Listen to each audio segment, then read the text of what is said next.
Ma saan aru, et praegu on Aas-Lääne raudtee hakkab käivitama keskkonnamõjude hindamist. Mida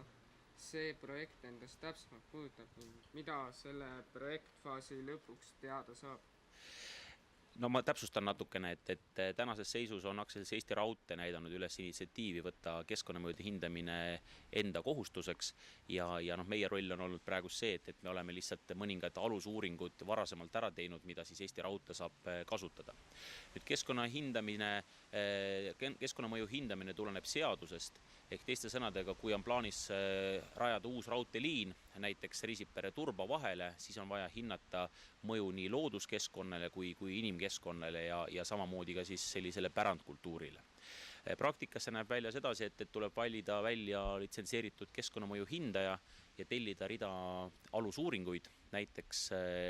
mis puudutab müra ja vibratsiooni, kui rongid hakkaksid sõitma, mis puudutab mõju loomastikule ja taimestikule. See mainitud meie poolt tehtud uuring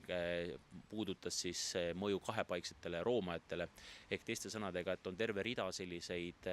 spetsiaalseid uuringuid, mille siis keskkonnamõju hindaja võtab kokku ja töötab välja negatiivset keskkonnamõju puudutavate meetmete siis paketi. Ja see pakett võib näiteks seisneda selles, et kas kuskil on vaja rajada läbipääsud loomadele, kas kusagil on vaja teha näiteks müratõkkeseinad, kui on müraprobleem kusagil. Kindlasti on omaette teema uue raudtee puhul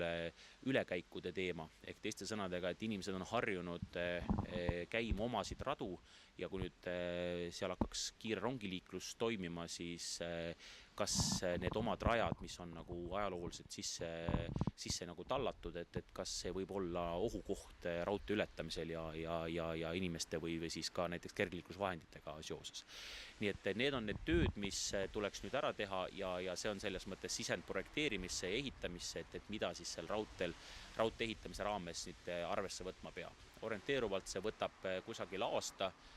ja see on selline avalik protsess, kus kõikidel huvitatud osapooltel, nii elanikel kui ka erinevatel ametitel on võimalik siis sekkuda ja oma tingimusi seada. Kuidas on praegu koostöö Eesti Raudteega sulle? Eesti Raudteega me oleme tegelikult pidevas kontaktis, et praktiliselt iga nädal meil on infovahetust ja teabevahetust, et teemad, kus me saaks nagu abiks olla, oleme omalt poolt välja pakkunud ja samas nad on ise omalt poolt nagu võtnud asju just nagu Turba lõigu peal üle, sest et Vabariigi Valitsuse otsus teha raudtee Turbani on täitmiseks nii neile kui ka meile, ehk siis nagu eraettevõtjatele, et me oleme korduvalt seda öelnud ja oleme samal positsioonil, et meie oleme igati selle poolt, et see raudtee Haapsalu suunas liiguks ja kui Eesti Raudtee teeb seda kas kiiremini, paremini ja Eesti valitsus usaldab neid, et siis meie ainult teeme nendega koostööd ja aitame kaasa nii palju, kui suudame.